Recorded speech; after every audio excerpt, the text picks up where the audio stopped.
or at the LA Chargers get an unexpected gift, and it's up to them if they want to do something with it or not. If you're new to the channel, we're Detroit Lions fans, but this channel is fully dedicated to the Chargers. Kind of weird, I know, but we're big Jim Harbaugh fans. We've seen him revamp, change cultures, do the whole thing. Wanted to see how he would do it with the Chargers. Of course, he's doing it, along with your GM, Joe Ortiz, and so it's been a lot of fun talking about you.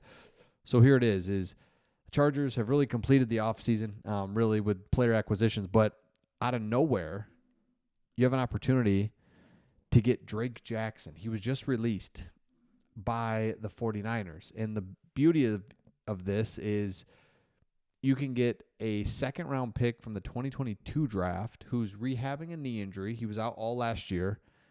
He failed a physical. Now, those are typically red flags, but he's expected to make a full recovery and ready to go. So here he is on the right side of the screen. Just watch him just do a little dipsy-do in about 2 seconds. Boom, bang.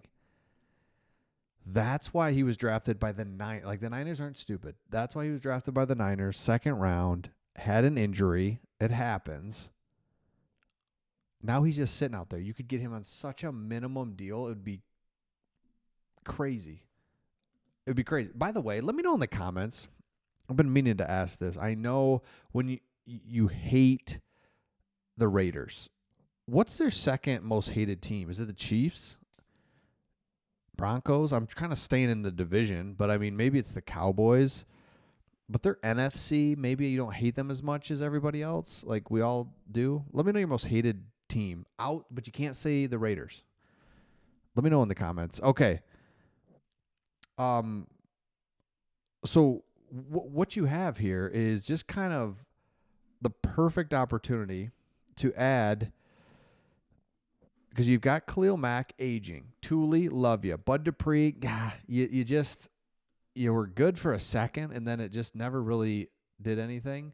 You drafted a guy in the 4th round, but it's such an important position. Why not just take this guy? It's like it's a gift here. He's released, whatever. He's going to be ready. The Lions did this for a couple years as a great strategy to build on a consistent timeline. And what they did is they took injured players, like guys that people have just kind of forgotten about because they're out for the entire year.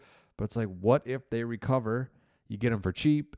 People forget about them, and you get them, and then he could be ready to go and be something. Again, this guy's not going to lead you to a Super Bowl, but you need edge rushers, actually. So something to think about. Let me know your thoughts in the comments. All right, something cool is that PFF came out with an article about the most underrated player on each team, and Henley is your guy. And this is pretty cool because despite playing just 54 snaps as a rookie, he became a key player for the defense, earning a solid PFF grade, which ranked 11th at the position last season. So think of all the linebackers. Let's just say there's 3 on each team. There's 32 teams. That's 90, round up. There's 100 guys, and he ranked 11th in his PFF grade. So huge. And you need more guys like this, just kind of little secret sauce guys. So I love that. Keep an eye on this one. Now, here's something that I thought was interesting is PFF gave the Chargers a C+ for their overall offseason. Now that it's just kind of complete, we talk about Drake Jackson. You could add him and stuff. The C+ is just, it's off. I don't love it. Now losing Ford was a tough look. He played really well. That was a big defensive player for you. That I totally agree. Outside of that, what I saw and learned from the Chargers is a team that said, we are going to get ascending players in the draft. We've got 10 picks. We're going to use them smartly. We're not going to jump up. I mean, the Lions traded way up for this unknown wide receiver, and they gave up a bunch of picks next year. It's like, you can talk about strategy all day long on the draft, but the Chargers just were steady Eddie. They revamped this whole franchise in 2 years, 2 off seasons. They went from old, injured, expensive players to young, exciting, big, strong. Like, I get it's the NFL. Everybody's big and strong. But it's like, no, it feels like Omarion Hampton is a lot bigger than most running backs. It feels like Najee Harris is a big dude. It feels like Mekhi Becton is really big and physical. It feels like Derwin James. I know he was here, but Derwin James is big and physical. Your quarterback, big, physical. This is a big physical team that Jim Harbaugh has built. So the C+, the reason I don't like it is because I think it's a sustainable method that you're going after, not a let's win now. And that's kind of their argument. And I just don't think it's not about that. It's about can we build this in a way that's going to be sustainable for many years to come and smart and the whole thing? And the answer is that's exactly what they did. Now, another thing to just make sure we're all happy about this guy is PFF also came out with the best undrafted free agent on each squad, and Rocket Sanders.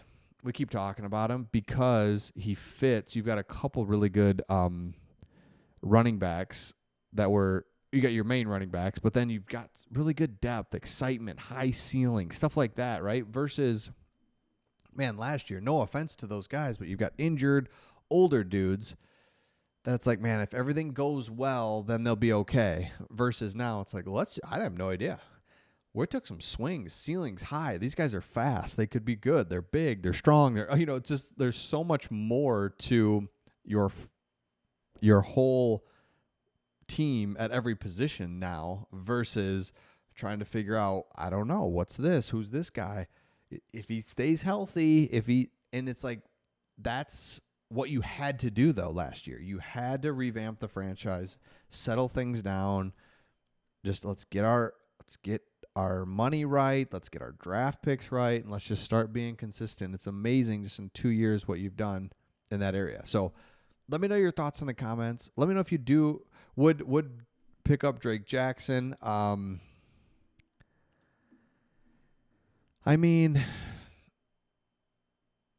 it says right there, they're waiving him with a failed physical designation. So I don't know the games there that can be played. Maybe there's a reason they did that versus just releasing him. Maybe they don't have to owe him money if it's like, oh, your knee's not ready, or you're doing him a solid by saying that. I don't know, but the point is he's not like he's gonna be cleared to go by training camp. So it's something to keep an eye on. Something you might want to just get this guy. It's a gift late in the offseason. So let me know your thoughts in the comments. Make sure you subscribe if you haven't, and we'll see all of you on the next one.